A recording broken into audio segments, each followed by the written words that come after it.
नमस्कार। सीईसी गुरुकुल व्याख्यान माला में आपका हार्दिक अभिनंदन। जैसे कि मित्रों आप जानते ही हैं कि हम आधुनिक हिंदी साहित्य के अंतर्गत विभिन्न गद्य विधाओं पर चर्चा कर रहे हैं, कहानी पर, उपन्यास, नाटक आदि। और इसके पश्चात हमने प्रारंभ किया निबंध पर। शुक्ल पूर्व निबंध, भारतेंदु युगीन और द्विवेदी युगीन, शुक्ल युगीन निबंध और शुक्लोत्तर निबंधों पर हमने चर्चा की। और उस चर्चा में ही हमने आपको बताया था कि निबंध विभिन्न प्रकार के होते हैं। विषय की दृष्टि से, शिल्प शैली की दृष्टि से निबंधों के विभिन्न प्रकार हो गए। चिंतन प्रधान वैचारिक निबंध, विवरणात्मक निबंध, वर्णनात्मक निबंध, व्यावहारिक निबंध, समीक्षात्मक निबंध आदि। तो इसी श्रेणी के अंतर्गत एक ललित निबंध अलग से साहित्य निबंध के क्षेत्र में गद्य विधा बन गई। जैसे निबंध को गद्य की कसौटी माना गया, उसी तरह से ललित निबंधों को निबंध की कसौटी माना गया। यद्यपि पहले इनके लिए व्यक्ति व्यंजक निबंध, भावात्मक निबंध, आत्म अभिव्यक्ति परक निबंध, आत्म व्यंजक निबंध, इन शब्दों का प्रयोग होता था, परंतु आचार्य हजारी प्रसाद द्विवेदी जी के आने के बाद और उन्होंने जिस प्रकार से निबंधों के विषय को लेकर, उसके शैल्पिक विधान को लेकर, अभिव्यंजना और अनुभूति के स्तर पर जो एक नया प्रयोग किया, वह न केवल उनके समकालीन निबंधकारों के लिए, अपितु उनके परवर्ती निबंधकारों के लिए भी एक प्रेरणा स्रोत बना। और उनसे प्रेरित और प्रभावित होकर परवर्ती काल में द्विवेदी जी से प्रभावित होकर के विद्यानिवास मिश्र, कुबेर नाथ राय, विवेकी राय, प्रभाकर माचवे, नामवर सिंह आदि कई विद्वान, कई आलोचक, निबंधकार इस क्षेत्र में, इस विधा में आगे आए और उन्होंने ललित निबंधों की रचना की। तो हम आज बात कर रहे हैं ललित निबंधों से। तो सबसे पहले तो हमें यह समझना है कि ललित निबंध से अभिप्राय क्या है। निबंध तो हम पढ़ते हैं, निबंध तो हम देख रहे हैं विभिन्न प्रकार के हैं, तो उसमें ललित विशेषण से क्या विशेषता है? निबंध के आगे जो ललित एक विशेषण लगा दिया गया, इससे क्या अभिप्राय है? और ललित निबंध का प्रारंभ किस रूप में हुआ? ललित निबंधों की क्या विशेषताएं हैं? किन किन निबंधकारों ने इस विधा में क्या नवीन प्रयोग किए? ये सारे आज की चर्चा के केंद्र में रहेंगे। तो सबसे पहले हम बात, निबंध तो आप जानते ही हैं कि एक सुव्यवस्थित क्रमबद्ध लेखन का है, जिसके लिए लेख और निर्बंध, निबंध आदि शब्दों का प्रयोग होता है। उसके अंतर्गत निबंध तो एक व्यापक रूप में है, जिसके अंतर्गत विभिन्न प्रकार आते हैं, विभिन्न उसके भेद आते हैं, विषय की दृष्टि से और शिल्प की दृष्टि से। पर ललित निबंध एक स्वतंत्र साहित्यिक गद्य विधा के रूप में सम्मानित किए गए, प्रतिष्ठित हुए। तो हम पहले देखते हैं ललित शब्द से क्या अभिप्राय है। ललित शब्द का अगर हम कोशपरक अर्थ देखें, कोश में देखें, तो वहां इसका अर्थ है रमणीय, मनोहर, सुहावना, लावण्यमय, सुंदरता आदि। तो ये तो इनके शाब्दिक अर्थ हुए। पर निबंध शब्द से पूर्व ये एक विशेषण के रूप में आया है, और जब हम ललित को विशेषण के रूप में निबंध के साथ जोड़ते हैं, तो जो ये कोशपरक अर्थ है, रमणीयता, मनोरमता और लावण्यमयता आदि, सौंदर्य आदि, ये गुण, ये विशेषताएं तो रहेंगी रहेंगी, तब उसका एक शास्त्रीय अभिप्राय भी बन जाता है। तब वहां इससे अभिप्राय हो जाता है विदग्धता, रस प्रवणता। अधिकांशतः निबंध को एक नीरस, शुष्क, विचारात्मक विधा के रूप में देखा जाता है, एक प्रौढ़ गद्य विधा के रूप में देखा जाता है, जिसमें रस का अभाव रहता है। परंतु ललित निबंधों ने इस विचारधारा को या इस सोच को परिवर्तित किया। वे निबंध को इस रूप में विकास प्रदान करते हैं कि उसमें रसमयता, रोचकता बनी रहती है। उक्ति वैचित्र्य, उक्ति वैदग्ध्य उसमें रहता है, शिल्प की दृष्टि से भी और विषय की दृष्टि से भी। दोनों ही संदर्भों में वहाँ एक रसमयता की स्थिति, रागात्मकता की स्थिति बनी रहती है। इनसे पूर्व यद्यपि आचार्य रामचंद्र शुक्ल, जो एक गंभीर चिंतन प्रधान और प्रौढ़ निबंधों की रचना करते हैं और जिसको समझने के लिए एक परिपक्व बुद्धि की आवश्यकता है, एक समीक्षात्मक विचारधारा की आवश्यकता है और जो सामान्य पाठक की समझ से थोड़ा ऊपर है, परंतु ललित निबंध अपनी रसमयता के कारण, अपनी उक्ति वैचित्र्य के कारण, रस वैदग्ध्य के कारण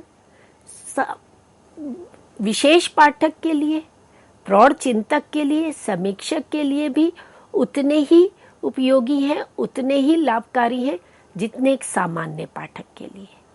सामान्य पाठक अथवा सामान्य विद्यार्थी भी जब इन निबंधों को पढ़ता है तो वो उसके साथ एक जुड़ाव अपना अनुभव करता है।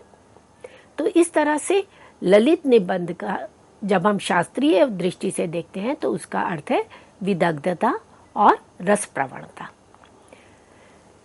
आत्माभिव्यक्ति ललित निबंध की एक अनिवार्य विशेषता है, क्योंकि निबंधकार जब निबंध लेखन के क्षेत्र में आगे बढ़ता है तो उसकी सबसे पहली शर्त यही होती है कि वे आत्माभिव्यक्ति कर रहा है, निजता को, अपने व्यक्तित्व को उसमें प्रस्तुत कर रहा है।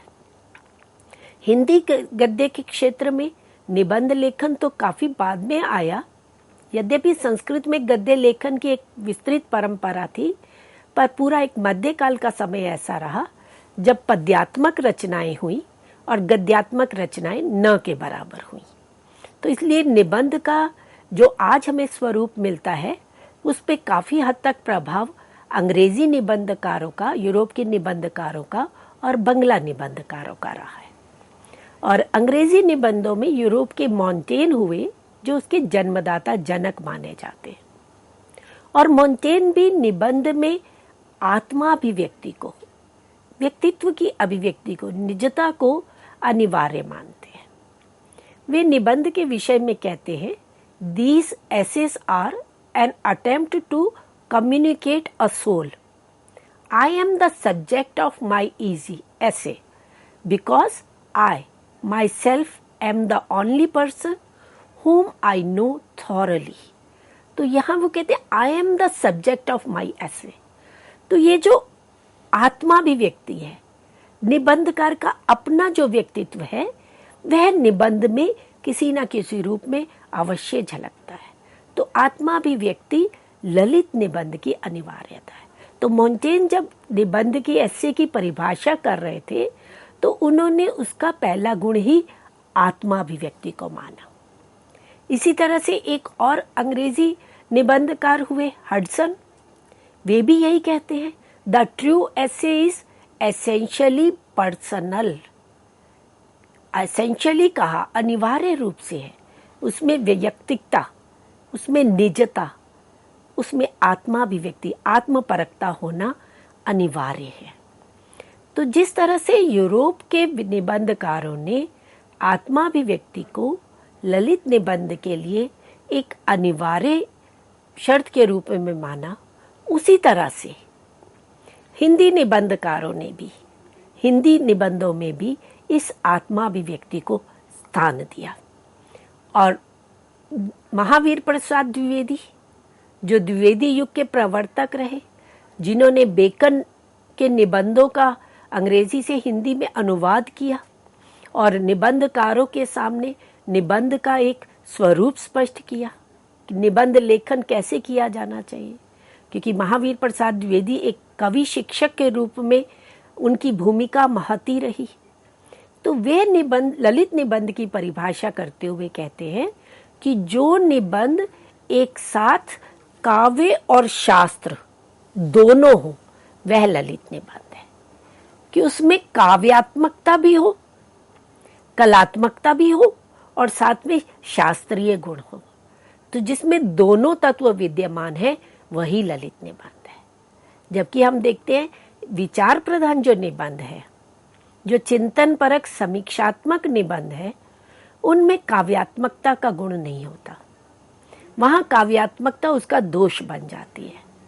परंतु ललित निबंध की एक पहचान ही यही है कि उसमें पद्यमयता, कलात्मकता भी हो, शैल्पिक स्तर पर और विषय के स्तर पर, अनुभूति के स्तर पर उसमें सतहीपन ना हो, शास्त्रीय तत्व हो उसमें इतिहास, पुराण, पुरातत्व आदि हमारा जो ऐतिहासिक परंपरा है उस शास्त्रीयता से युक्त हो। तो दोनों का होना अनिवार्य है। इसी तरह से हिंदी के प्रसिद्ध कवि अज्ञेय, जो प्रयोगवाद के प्रवर्तक हैं, जिन्होंने उपन्यासों की जब रचना की तब भी अपनी नई प्रयोग धर्मिता को अपनाया, और निबंधों के क्षेत्र में भी वे नए नए प्रयोग के हिमायती रहे।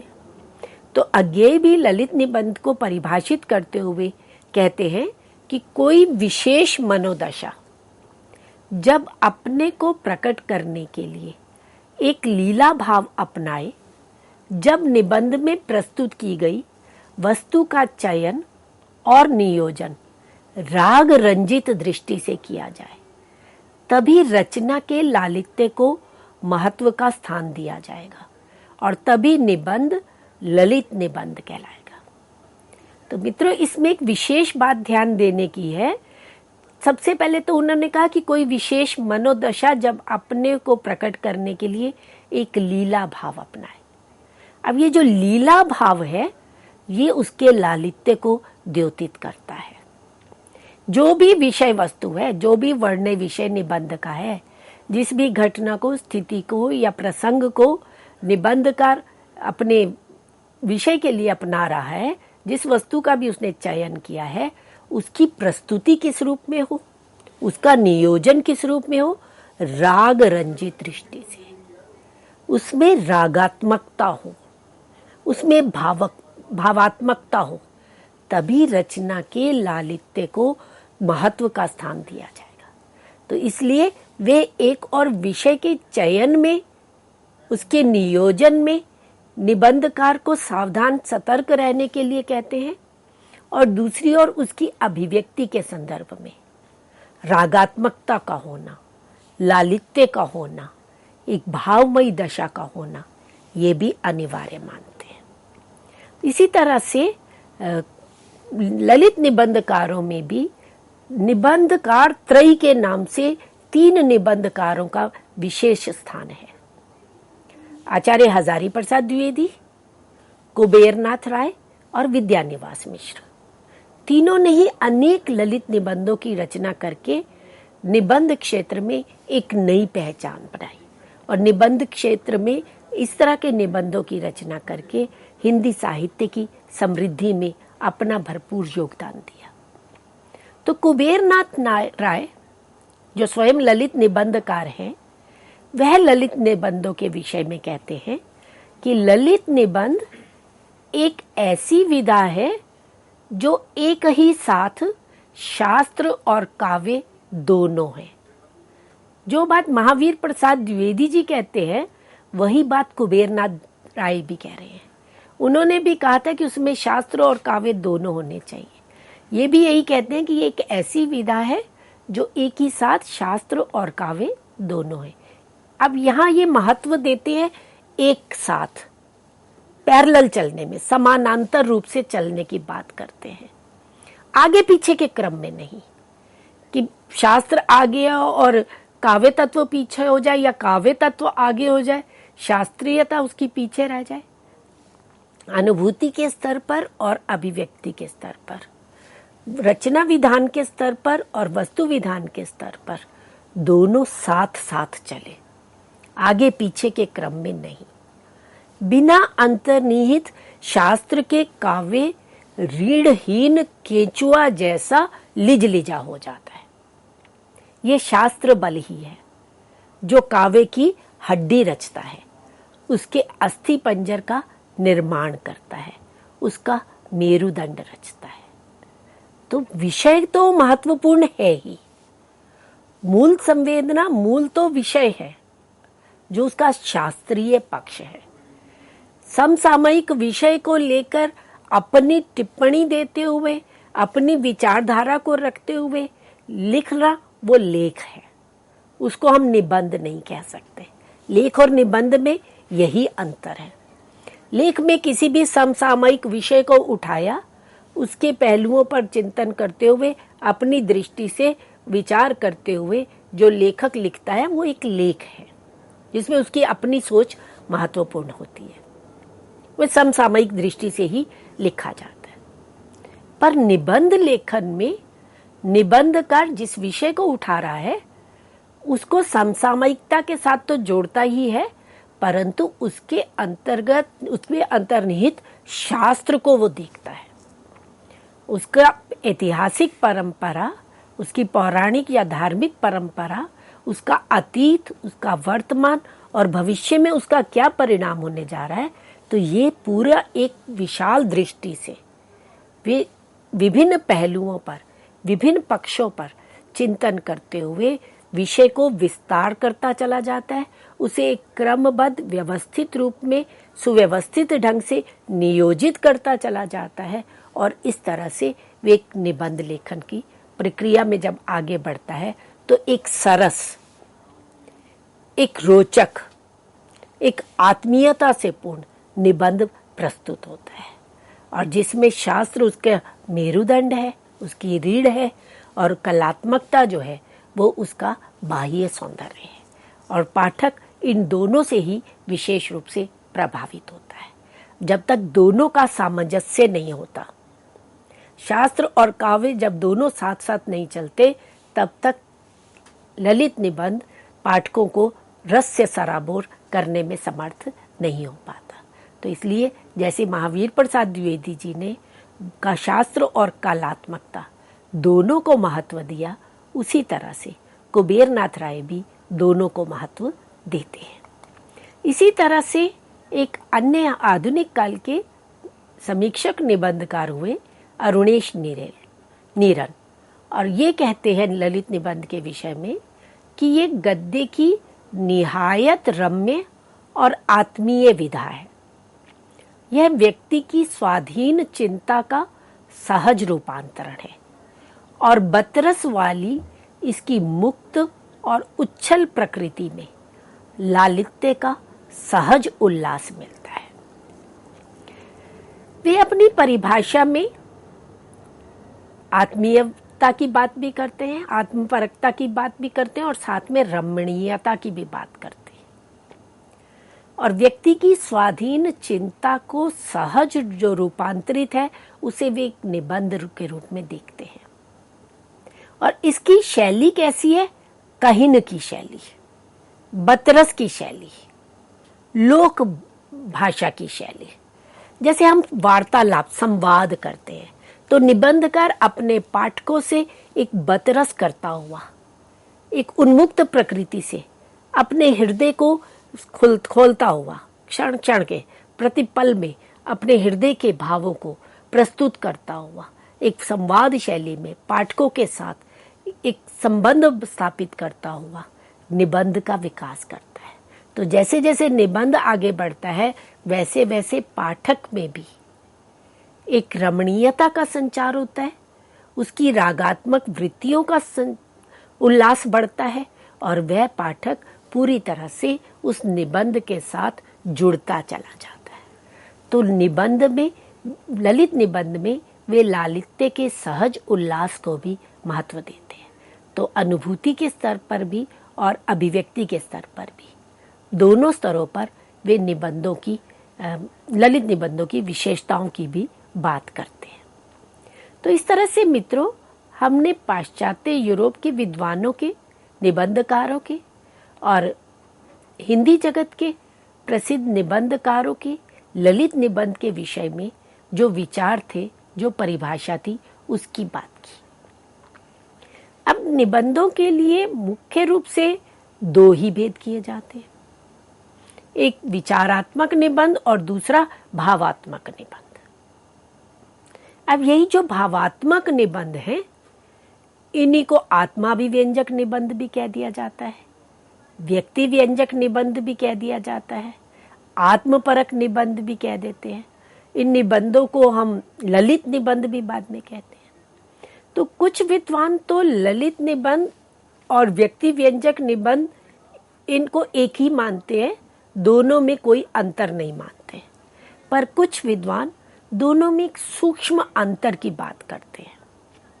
वास्तव में जब निबंधकार निबंध लिख रहा है तो वे अपने व्यक्तित्व का उसमें प्रस्तुतिकरण कर रहा है और उसके लिए ललित शैली को अपनाता है, तो वो व्यक्ति व्यंजक निबंधों में भी आ जाता है, उसे हम ललित निबंध भी कह देते हैं। तो इसलिए अधिकांशतः समीक्षक आलोचक दोनों में अंतर नहीं करते हैं, परंतु दोनों में जो सूक्ष्म अंतर है उसकी बात हम करते हैं कि दोनों प्रकार के निबंधों में निजता, ये तो कॉमन एक सामान्य तत्व दोनों में रहता है। व्यक्ति व्यंजक निबंध में भी व्यक्ति के माध्यम से निबंधकार जो है वो विषय की व्यंजना प्रस्तुत करता है, व्यक्तित्व के माध्यम से उसकी निजी व्यक्तित्व उसमें आता है, तो निजता का तत्व रहता ही है। और ललित निबंध में भी वैयक्तिकता, उसकी अनिवार्यता, उसका विशेष गुण माना गया है। व्यक्ति व्यंजक निबंधों में सर्वत्र लालित्य हो यह आवश्यक नहीं, ये सूक्ष्म अंतर है दोनों में। उसमें लालित्य हो भी सकता है, नहीं भी हो सकता है, वहां वैकल्पिक है। वहां निबंधकार के ऊपर है कि वो शैली किस रूप में अपना रहा है, उसकी रचना धर्मिता किस रूप में, सृजनात्मकता किस रूप में। तो व्यक्ति व्यंजक निबंधों में उसके पास छूट है कि वे उसकी शैली में सर्वत्र लालित्य को, रमणीयता को रखे या ना रखे। पर ललित निबंध में निजता से भी अधिक महत्वपूर्ण सृजनात्मकता को माना जाता है। वहां शैली को, सृजनात्मकता को विशेष महत्व दिया गया, विशेष स्थान दिया गया।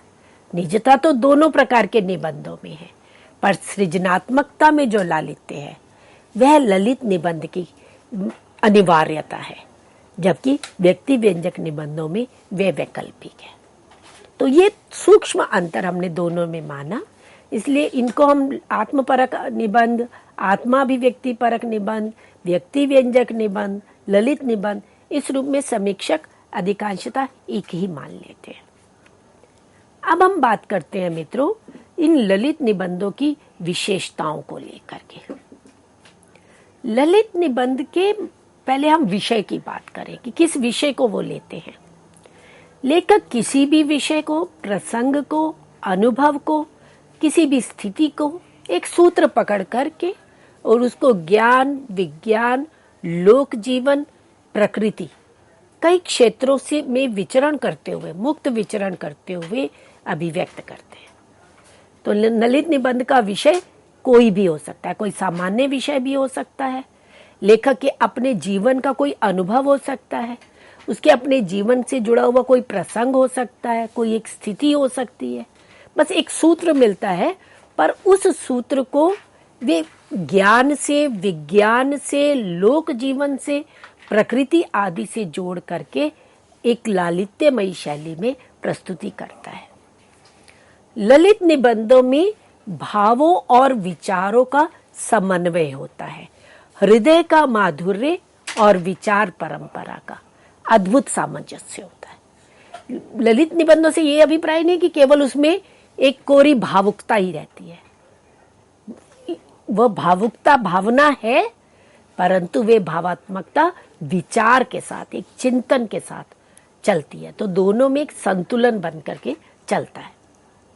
ललित निबंधों में जीवन की वास्तविकता, कहानी की संवेदना, नाटक की नाटकीयता, उपन्यास की चारु कल्पना, महाकाव्य की गरिमा, गद्य काव्य की भावातिशयता एक साथ दिखाई देती है।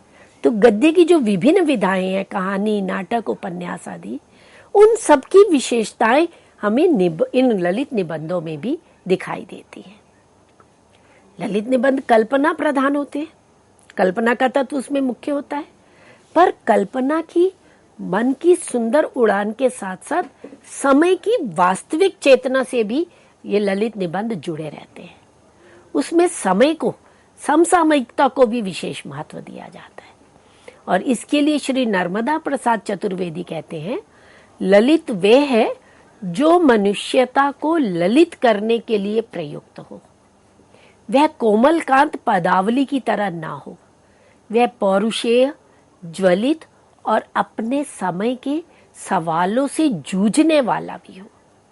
तो विषय कैसा भी हो पर समसामयिक होना चाहिए। इस ललित निबंधों की एक अन्य विशेषता है कि इसमें लेखक का व्यक्तित्व प्रधान रहता है और विषय गौण रहता है। सामान्य विषय भी लेखक के व्यक्तित्व के प्रभाव से रोचक और आकर्षक बन जाता है। पाठक को रसानुभूति के साथ साथ बौद्धिक आनंद की भी उपलब्धि होती है। ललित निबंधों में आत्मीयता, रागात्मकता, सौंदर्य निष्ठा का भी गुण एक साथ चलता है। इसमें आत्मा भी व्यंजना रहती है। सांस्कृतिक, पारंपरिक, लोक विश्रुत तथ्यों और तर्कों को आत्मसात करने की भी क्षमता रहती है। और ललित निबंधों में विषय के अनुरूप हास्य और व्यंग्य का पुट भी प्रस्तुत किया जाता है। जैसे हम प्रभाकर माचवे का खरगोश के सींग देखते हैं, धर्मवीर भारती का ठेले पर हिमालय देखते हैं, नामवर सिंह का बकलम खुद आदि निबंध देखते हैं। ललित निबंधों की भाषागत विशेषताओं की बात करें तो इनकी भाषा गीत के समान लयबद्ध होती है, कभी संवाद रूप में, कभी मुहावरों और लोकोक्तियों से युक्त, कभी अलंकृत, कभी अनलंकृत, सीधी सरल होती है। और शैली रोचक, पद्य जैसी प्रवाहपूर्ण और भावात्मक होती है। तो इस तरह से मित्रों, अभी हमने ललित निबंध से अभिप्राय और उनकी विशेषताओं की बात की।